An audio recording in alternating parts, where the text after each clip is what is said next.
Now, I do a lot of weird videos on the internet, and this is actually the second video that relates to these bad boys right here. And if you came just to see my feet, I recommend going to my socials instead. They are linked down below. But if you are interested in learning how to make money trying to sell feet pictures and videos, this video is for you, because I have a tendency to like to try new things in an attempt to make money. And I had been told for so long that like my feet were cute and all this other things from people that didn't even have foot fetishes. And then I was like, you know what? I wonder if there's any money here, because I feel like there's so many people for a long time that have been talking about like selling feet pictures or selling socks or all this. I'm like, is there really a market out there? Can I really make money doing it? And the last video was actually signing up for an account and how that process was. So if you want to check that out, again, I will link that down below. But if you want to know more about what I've learned along the process, this video is more in depth, because I realized that going into this world, I learned a lot more than I ever thought I would about how to make more money, how to do it quicker, what people are interested in, and it's way different than I really ever expected going into it. Like, I feel like you have to take your assumptions and kind of just throw them to the side and just go into this world with an open mind. And the last one I'm going to go over is how to kind of make money quicker and easier. But before we even get to the making money process, we have to go over a few other things. And the first one I want to go over is social media, because this is one of those ways to make money off of other people spending money on you. And that means you have to do your own branding, be your own whatchamacallit, like brand ambassador. You kind of have to, I don't know if that's the right word, but either way, you have to be your own brand ambassador. You have to show who you are, show that you're in this world, show that you'll sell feet pictures and videos, because how is anybody ever going to know about you? And that is through social media. OnlyFans, which is what I created in the last video, unfortunately is not a search engine. Repeat this after me. OnlyFans is not a search engine. Someone can't go on OnlyFans and be like, feet accounts, and feet accounts will pop up. So there's no way for you to really be discovered on the website. They also take a huge percentage of your earnings, so you can do as much as possible on Cash App or Venmo or something like that. It would be much better. Just be safe about it. But because the fact that OnlyFans is not a search engine, you have to do things on places that are search engines. So doing Instagram, doing Twitter, doing Facebook. I haven't personally done Facebook. And Twitter right here, you can do more inappropriate things, but that's not personally what I'm doing. And then I do mostly Instagram, because I mostly do like PG stuff that's okay for Instagram to see. And then the last one that I was thinking of, what was the last one I was thinking of? What other social media platform is there that's popular? Oh, TikTok. TikTok is another one that I'm personally trying to get into, but it's hard because it's one of those search engines that doesn't per se like feet content and actually blocks a lot of big creators from even making money on TikTok because of feet content. And so that aside, I would say the easiest ones to do are going to be Instagram and Twitter. Twitter if you want to do more inappropriate things, and Instagram if you want to do more PG regular stuff. And then when you are on there, my biggest recommendation is to engage with people who engage with content like you're going to be doing. So I will search hashtags that I plan on using on my posts and see who likes that content, like their profiles, follow them, try to engage with the people that I think would be great clientele, because it's really easy to grow on social media if you just follow other accounts that do the same thing as you, but the problem is they're not your clients. Someone else selling feet pictures is not the person you want following you. You want the person that's buying their feet pictures to follow you and buy from you. And so that's a huge one. But other than that, social media is just like growing social media on any other type of business.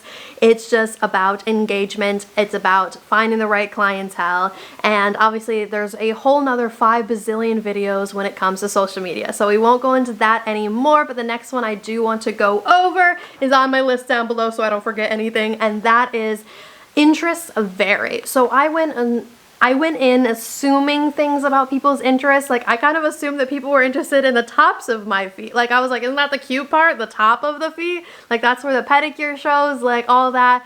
But actually, it's not as popular as you would think. Other things that are more popular are going to be soles. That is a huge one. So, aka the bottom of these bad boys. And if you want to see them without socks, again, the links to the social media, because I'm not doing that in this video.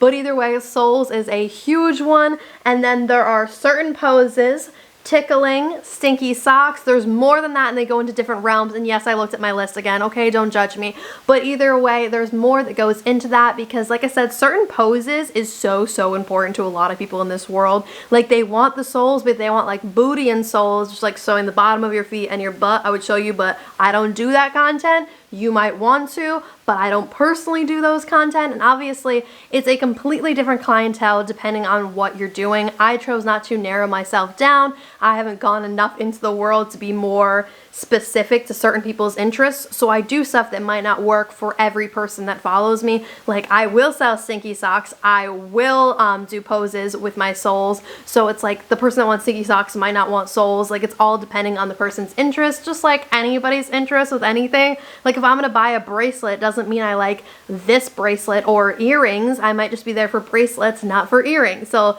you'll figure out which clientele, and hopefully can't talk. But either way, you will figure out like what your clientele is looking for, what you're interested in doing, and what you're not interested in doing.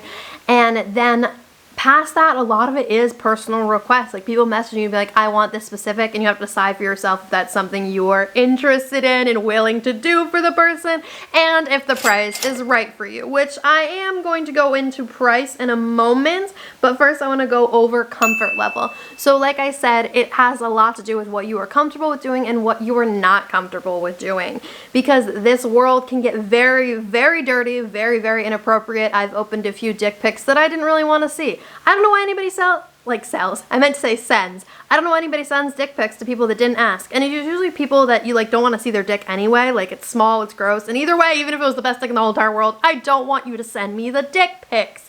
So warning, you might get that, but you might get that on a business account selling bracelets. So it's just part of being on social media. But outside of that, you have to decide what you're personally comfortable with doing, what conversations you're okay with having, what you're okay with showing on your body. Because obviously, the more you're willing to say, the more you're willing to show, the quicker and easier the money will come. I'm not saying there's more money in that world, which a lot of times there is, because it's easier to get, more people can get that money. What I'm actually saying is that it will take you a lot longer and it'll be a lot slower if you want to be PG about things. And you can be PG. There's money there. There's money for people that literally just want a picture of the bottom of your feet, nothing else. They don't want to talk to you. They don't want to see your butt. They don't want to see anything inappropriate.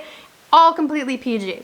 But those people are a lot harder to find. They're out there, but they're harder to find. So if you are looking to pay your rent next month, which I per se wouldn't recommend this. It's not quick, easy money like that from my personal experience anyway. If you don't already have a social media following of people that would be willing to buy your content, you have to find that clientele. It's not going to happen overnight. You're not going to pay your rent tomorrow unless your rent is really cheap. But either way, outside of that, if you want to make money quicker and make more money quicker, again, like I said, it would be doing more inappropriate things, like doing the booty and soles thing if you're okay with showing your butt in underwear, if you're okay with doing, you know, stuff in lingerie or stuff completely naked or completely showing your your hoo-ha and everything, then there is more money in that quicker. But if you are willing to do things that are just slightly a little bit more risque, like doing stuff in, booty shorts or something, again, it will be quicker. And the other thing is some of them like to talk to you. And we'll talk about how to go past the people that aren't business in a moment and keep it business only. But beyond that, actual people that want to pay to have you talk to them. Like whether it's in a video and you talk to them and help them get off, which there is JOF, which again, oh my god, YouTube probably bans me from all children because of all the content I talk about. But either way, JOF I learned about is jack off instruction. Yeah, you can guess what that means. I don't do those videos, but there are a lot of people that want them. And again, they pay more money because you're talking about inappropriate things. And then sometimes it's talking, not even in a video, it's talking in conversation. Or some of those people, like I said, a tickling fetish. Some people have a fetish for women getting tickled or the idea of tickling women. And there's a lot that goes into that realm, but some of them want a video of you literally talking about what it would be like being tickled. I have done one of those. I do those things because I don't find that as inappropriate, and I'm willing to do those. But again, there's money in so many different ways. But the last thing I want to talk about, which I feel like is the most important one, is keeping it business only. So like I said, there's ways to make money quicker and easier and make it worth your money, because I always grew up with the saying ROI, return on investment, because I believe if you're putting more in than you're getting out, then what's the real point in doing it? I do this stuff for experimentation and videos, so partially that's a benefit to me, but beyond that, I still want it to be worth my time. I want it to be, you know, I'm getting enough money to make it worth it. And yes, doing stuff like this, you have to grow a platform, you have to grow a clientele base, and so sometimes you're doing work without getting money yet, but it's for money in the future. So if you're willing to, you know, see this out in the long run, it will be worth it, because you'll spend all this time getting the clientele, talking to people, grow your social media following. You might not be making that much money then, but in the future you'll make more money because you built that foundation. But still, while you're building that foundation, you want it to be worth your time. You want that future in the future of money. Does that make any sense? I feel like that was a little bit questioning on that explanation, but either way, I always want things to be worth the amount of time I'm putting into them, and one of the biggest ways to do that is making it business only. I have it in my bio, so many other people have in their bio, so that DMs are for business only, and I have to shut people down on a constant basis that want to talk to me, that want to talk about my life, that want to date me, that want all this stuff beyond actual business only. And you really do have to keep it business only, because people are going to ask you question after question after question. And it's like, yeah, I'll answer a question here and there just to feel you out and see if you are ever going to be a client. But after a certain point, they're just like, one more question. And I just have to be like, I shut them down and be like, no. DMs are for business only. Are you looking for any custom videos or photos? And a lot of times they say no. These people will talk your ear off, and they never plan on buying content from you, because so many people don't, because there is a lot of free content out there on the web. There's only certain particular people that are willing to pay for it, and those are the people you're looking for. So don't waste your time talking to these people endlessly, because I promise you they will not spend money, or they'll spend like the bare minimum amount of money, and it will not be worth the amount of time and effort you're spending on talking to them or creating their content. And then the other thing we kind of sort of talked about already is the fact that inappropriate things in the DMs. So I try to keep it business only, and when I get those inappropriate things, I actually restrict them. I don't block them anymore, I restrict them, which if you restrict an account, it allows you to basically, their messages are no longer in your message section, they're in their request section, so you can ignore all the dick pics that they're sending you, but they still count as a follower and still help with some of your other algorithm stuff. There's mixed opinions on whether restricting accounts is the best method. Do what works for you. Just know, do not bother with those people that are talking inappropriately unless they are spending money on you and you want to do inappropriate things to make money. Though I say inappropriate, or I say there's certain things I don't do, but I am all pro doing it. I am pro have an OnlyFans, shake your booty, make that money. I am nothing against that, but I think before you go into this, you have to set your own boundaries, because people will try to push them. So set your own boundaries on what you're okay with doing and what you're not. And then work from there, because no matter where your boundaries are, there is money out there, there is clientele out there. You just have to put that work in. Grow your social medias, learn about people's different interests, give little teasers, and make it business only. Now, as for my prices, if you want another video, let me know and I will go over how much my stuff costs, where I see my prices are, where I see things working and not working. Let me know and I will do another video for you. I would really appreciate it if you get that like button and that subscribe button down below, because it really helps me in my journey, and I want to grow my YouTube and I want to do more videos for you. And feel free to check out my other videos. I post new ones every single Wednesday on helping you figure out adulting while I'm attempting to figure it out myself. And I hope you have a great rest of your morning, evening, night, whatever it is for you, crazy fam. I'll see you soon.